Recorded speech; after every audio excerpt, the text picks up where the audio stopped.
So the Big 12 Conference has come up with something like policy, not even guidelines, policy for how student athletes are going to return to activities on campus. And this came out earlier this morning from the conference. And I believe reading the statement in full is important here. Due to the ongoing development related to COVID-19, the Big 12 Conference previously announced that all team activities, whether required or voluntary, including team and individual practices, meetings, and other organized gatherings, were suspended until May 31 and would be reevaluated at that time. In addition, all conference and non-conference competitions were canceled through the end of the academic year, including spring sports that compete beyond the academic year, like the Women's College World Series, College World Series. After reevaluation, the following Big 12 student athlete policies become effective June 1, that is today. So, no in-person required team activities of any type in any location, right? No in-person voluntary activities in any type in any location, right? Football, voluntary on-campus activity, is permissible beginning June 15th. So that's the first day you can go back. Other fall sports have voluntary on-campus activity permissible on July 1. Basketball has voluntary on-campus activity July 6th, and then all other sports July 15th. So essentially everybody is invited back to campus by July 15th, right? Virtual or online supervised physical workouts and skill instruction, regardless of location, are not permitted. All required, in quotes, virtual activity, including film study, are limited to 8 hours per week in all sports. Only accountable coaches may conduct virtual film study, technical discussions, tactical sessions, and other non-physical activities. These policies will be revisited and adjusted at regular intervals and as circumstances dictate. And then when you're asking, like, what is a accountable coach? One of the 10 assistants for the football team at Oklahoma, that's accountable coach. Quality control assistants? No. Recruiting coordinators? No, right? In-person, on-campus meals and nutritional supplements may be provided pursuant to NCAA guidance, so that's a big one. And it is fully permissible to provide non-athletic related support to student athletes, including sports medicine treatments, physical therapy and rehabilitation, academic support, and mental health and wellness support, which I think is going to be crucial. And I want to circle back to that here in a bit. It is permissible for institutions to provide student athletes with apparel and personal equipment that is regularly available to student athletes when they are on campus for conditioning workouts. So one of the hallmarks of being a Division I athlete, when I got to run track at TU, cheerlead, Mayberry, being an equipment dude, he understands this. You got your gear, and that's what you wore around campus. And many of us didn't have like a whole bunch of other clothes, so those sweats become just what we wear everywhere. So that's huge to me.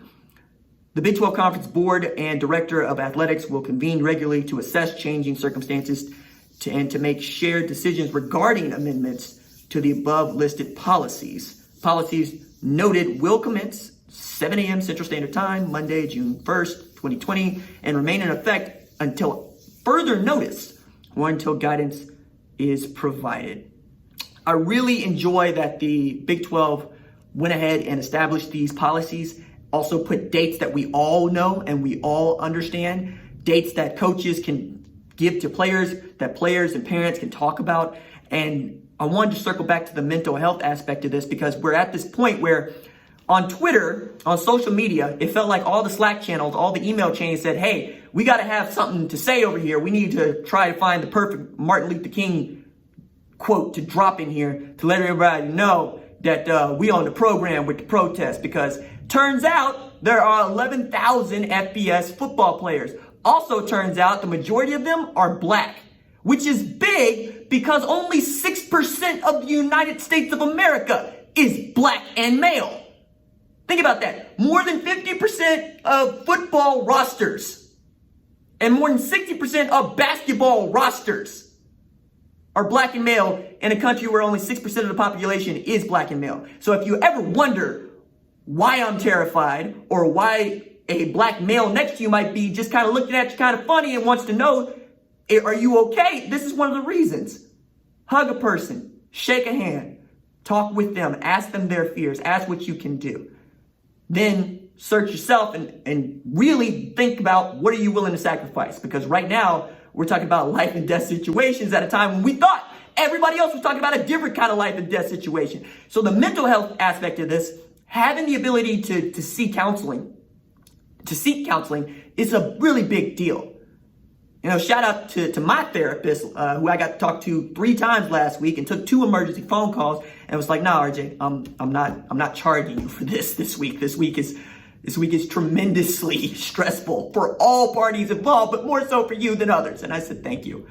But if I'm a child, if I'm 19, I was on the phone texting and talking with kiddos, 16, 17, 22-year-olds all weekend about what's going on because they're tired, they're scared, they're anxious, and they're angry.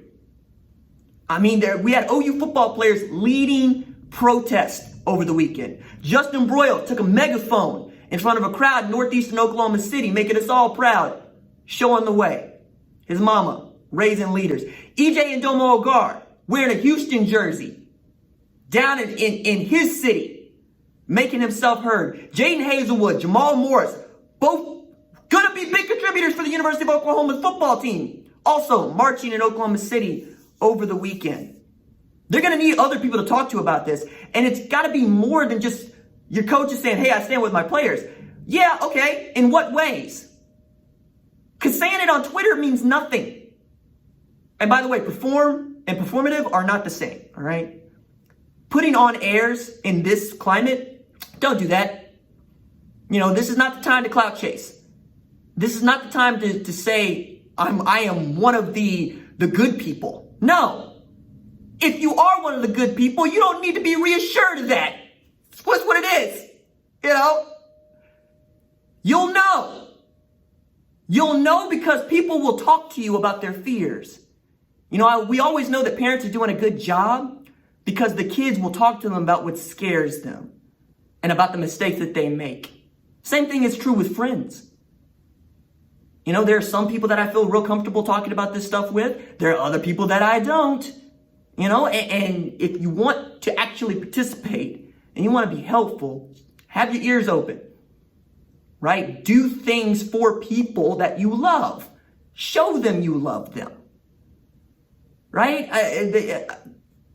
With the coaches in particular, yeah, I get that somebody in your office probably said we need to put out a statement saying that, you know, this is a big deal. And it's a bigger deal for the University of Minnesota than it is for, say, the University of Idaho. Okay, PJ Fleck's going to have some talking to do. And that's good because PJ Fleck is good at talking. He's good at relating to his players. And from what we have been able to gather from the outside, his players love him.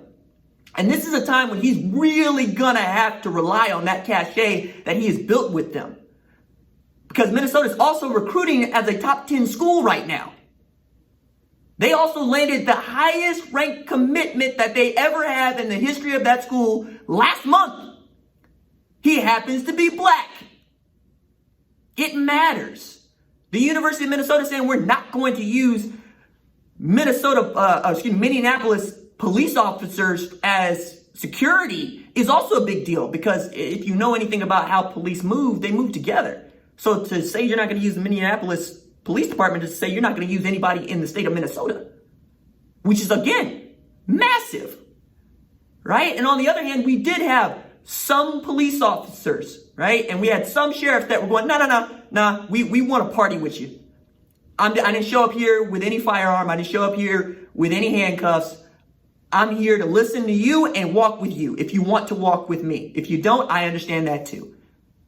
You know, we had all matter of emotion on this thing, but for college football players, it's going to be difficult.